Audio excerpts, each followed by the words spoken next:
साथ जुड़िए। खुर्शीद जी, आपसे ये गुजारिश है मेरी, और इसके साथ जी नमस्कार मैम। हेलो, आवाज आ रहा है मेरा आवाज? हाँ जी, आपकी बात हाँ पूरी करें। आ रही है। जी मेरा मेरा सवाल एक ही मैम है कि बिहार पूछे बहाली कब, है कि नहीं।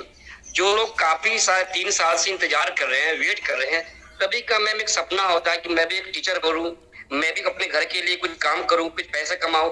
हर आदमी का सपना होता है, जिन्होंने तैयारी कर चुका है, जिन्होंने काफी दिनों से अपना इंतजार कर रहे हैं, हर आदमी को सपना होता है आंखों के अंदर में। और मैं एक यूट्यूबर हूँ, मैं भी, मगर मैंने कई जगह यूट्यूब में मैं देखा, उसके बाद में कई स्कूलों में जाकर देखा जहाँ टीचर की बहुत कमी है, काफी जगह देखा हूँ। फिर वैसे जगह खाली सीटों पे आके शिक्षक को क्यों ना भर्ती किया जाता है। आखिर हमारा करना कुछ न कुछ, हमारे सरकार के तो कुछ कमी है, कमी की वजह से ऐसा बहुत जगह खाली है, उस पर लोगों को ध्यान देना चाहिए। हमारे बहुत से नौजवान है जिसका हिम्मत, पढ़ाई लिखाई छोड़ के लोग काम करने चले जाते हैं, उसके बाद आज भी अखबार में दिया है कि मतलब कि परीक्षा नहीं होगा, या बहुत सा ऐसा मुद्दा रखते हैं, मगर उस मुद्दे को हम नहीं, हमारा कहना जो लोग पढ़ाई लिखाई कर चुके हैं, जिसको नौकरी चाहिए, उनको कम से कम इस भी चीज को तो एक्शन लेना चाहिए, कम से सरकार को। हमारे ये मंशा तो समझ आती है कि बच्चे जो अभ्यर्थी हैं वो पढ़ लिख के ये कोशिश करते हैं कि वो बिहार में टीचर बने और बिहार का भविष्य जो है वो कहीं ना कहीं उज्जवल करे। लेकिन जिस तरीके से मंशा है, जो मानसिकता है, वो क्या है? 10 सालों का लंबा इंतजार। आप 12 में कंप्लीट, बात है कि 22 तक आपकी बहाली कर रहे हैं, 10 साल आप क्या कर रहे हैं? बिल्कुल, शिक्षक जो बनना चाहते हैं वो तमाम जो अभ्यर्थी है वो मध्यम वर्गीय परिवार से है।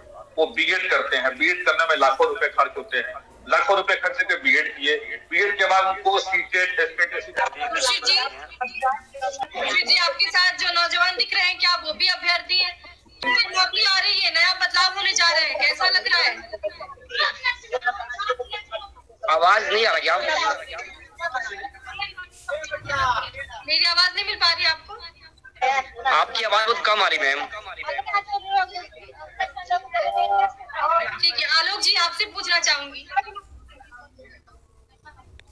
देखिए, अभी जिस तरीके से शमीम ने बताया, इतना जो लंबा वक्त लगता है, बहुत सारे अभ्यर्थी ऐसे हैं जिनको लगता है कि अगर नेबरिंग स्टेट में भी अगर उनको जॉब मिल जा रहा है उसी तरीके का शिक्षक का, तो वो चले जाते हैं।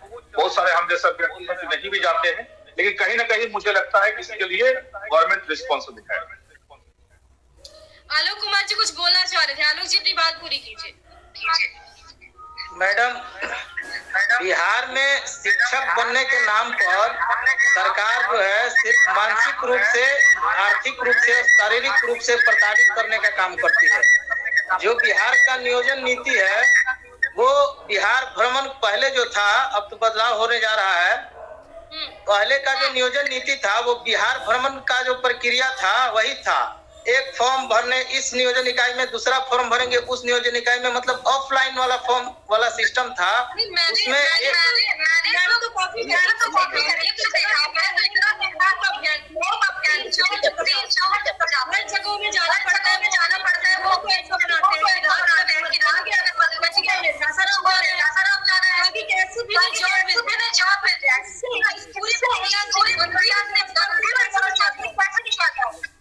जी, जो पहले की जो प्रक्रिया थी वो एक लकी ड्रा था, लॉटरी था। एक अभ्यर्थियों को तमाम नियोजन इकाइयों में जो फॉर्म भरने का खर्चा आता था वो करीब 40-50 हजार रुपया तक आ जाता था। मेरे जान पहचान में ऐसे लोग हैं जो छठे चरण में फॉर्म भरे थे प्राइमरी का, उनका बहुत ज्यादा आर्थिक रूप से दोहन हुआ था। ट्रांसपोर्ट भी महंगा है, उसमें भी पैसा आया था। तो इस प्रकार की नियोजन नीति थी। और सैलरी भी जो बिहार सरकार की जो शिक्षकों की अभी वर्तमान की सैलरी है वो भी सम्मानजनक सैलरी नहीं है। आपको पता होगा कि सामान्य काम और समान वेतन की लड़ाई लड़ी जा रही है, जिसमें मतलब बहुत प्रकार का शोषण किया जा रहा है। अब नया जो सरकार नियम बना रही है, तो हम सरकार के इस नियम का स्वागत करेंगे कि टाइमलाइन दे सरकार की, कितने समय बार बार ये कहा है कि अब बहुत जल्द बहाली की प्रक्रिया और जो रोजगार है इस पर उम्मीद बनती है।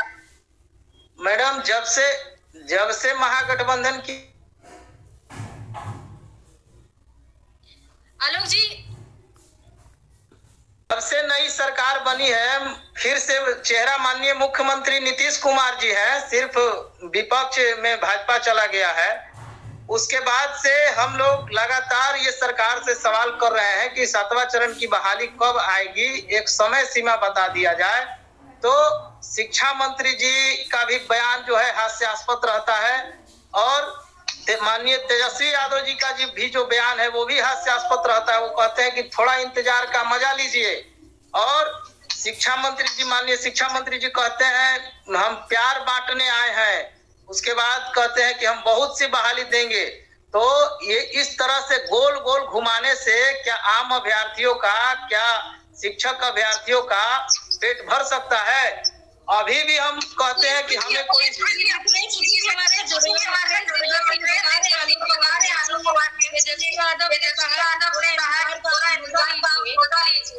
कैसा इंतजार और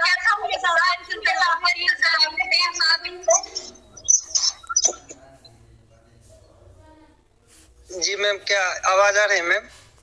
हाँ जी, आपकी आवाज मिल रही है मैम। हम लोग 3 सालों से इस बहाली का इंतजार कर रहे हैं और तेजस्वी जी और सभी नेता, अभी तक जो भी नेता हैं, ये कह रहे हैं कि आप इंतजार का मजा लीजिए। मेरा जहाँ पे घर है, ये तो उपहास उड़ाना हुआ, ये तो मजाक, हंसी का पात्र बनाना हुआ। मैम मैं वहां से बिलोंग करता हूँ। मैं बिलोंग करता हूँ कोसी नदी के बीच में मेरा घर है और दोनों साइड मेरे घर के, मेरा जो गांव है दोनों साइड नदी है और नदी में कटाव की वजह से परेशानी रहता है। समझिए जहाँ पे अभी मेरा घर है वहाँ पे कब कट जाएगा घर, कोई ठिकाना नहीं है। अभी हम लोग इस आस में है कि अगर हमें जॉब हो जाता है तो मैं कहीं अन्य जगह घर बना लूंगा। सोचिए इस हालत में तेजस्वी जी ये कहते हैं कि धैर्य रखिए। हम किस प्रकार का धैर्य रखेंगे? वहीं पे हमारे घर के पास में तेजस्वी जी का आने का एक बार प्लानिंग हुआ था, वो डर से वहां से घूम गए कि ऐसे नदी, इतना भीषण नदी में हम कैसे जाएंगे। ये किसी हार्डवेयर की दुकान है, उस पर मैं नौकरी करता हूँ। और क्यों? इसलिए कि इन्होंने हमारी बहाली में इतना वक्त लगा दिया और इन्हीं वक्त के लगाने की बुनियाद पर दिल से तकलीफ निकलती है। हमारा कोई मतलब नहीं आरजेडी से, जेडीयू से, बीजेपी से। हमें तो बस बहाली चाहिए और उसी बहाली के लिए को लेकर के हम सब प्रयासरत हैं। और कितना आंदोलन करें, हमारी जिंदगी में क्या आंदोलन ही लिखा रहेगा? 3 साल से हम सब, मिकू जी और आलोक जी, ये सब तो हमारे, इन सबको तो हम लोग फॉलो करते हैं, इनके सुझाव के मुताबिक हम लोग चलते हैं। कितना आंदोलन करें भाई, कितनी लाठियां खाएं? ये तो ऐसा बना दिया है कि कोई जिम्मेदारी ही लेने के लिए तैयार नहीं है, कोई बात ही नहीं करता है हमारी। सिर्फ आश्वासन, मतलब चंद अल्फाज और चंद सेंटेंस और चंद जुमले जो इनके हैं रटे रटाए, शिक्षा मंत्री से लेकर के तेजस्वी यादव जी या जो भी इनकी सरकार में है, सब लोगों के शीघ्र अति शीघ्र इंतजार का मजा लीजिए। मतलब हम इन्हीं चीजों के लिए हैं। ये तो तकलीफ की बात है, बहुत बहुत ज्यादा तकलीफ की बात है। हम सब बस यही चाहते हैं कि हम सबको किसी से न जोड़ा जाए। हमको ना आपसे दुश्मनी है, न किसी से दोस्ती है। हमारी सिर्फ एक ही आवाज है और हम सबकी एक ही पुकार है कि भाई हम सबकी बहाली प्रक्रिया को जल्दी शुरू करें। हम तो सिर्फ नोटिफिकेशन की मांग कर रहे हैं और आप नोटिफिकेशन को देने में, आप विज्ञापन देने में, आप नियमावली के निकालने में इतना वक्त लगा रहे हैं। तो इस प्रक्रिया को क्या... सिर्फ आपका नहीं है, ये दर्द उन 3 लाख अभ्यर्थियों का है जो 3 साल से ये सोच रहे हैं कि कब उनके हाथ में नियोजन पत्र आए, कब वो बिहार में शिक्षक बन पाए। वो शिक्षक जी मैडम, ये कब शिक्षक बन पाएंगे?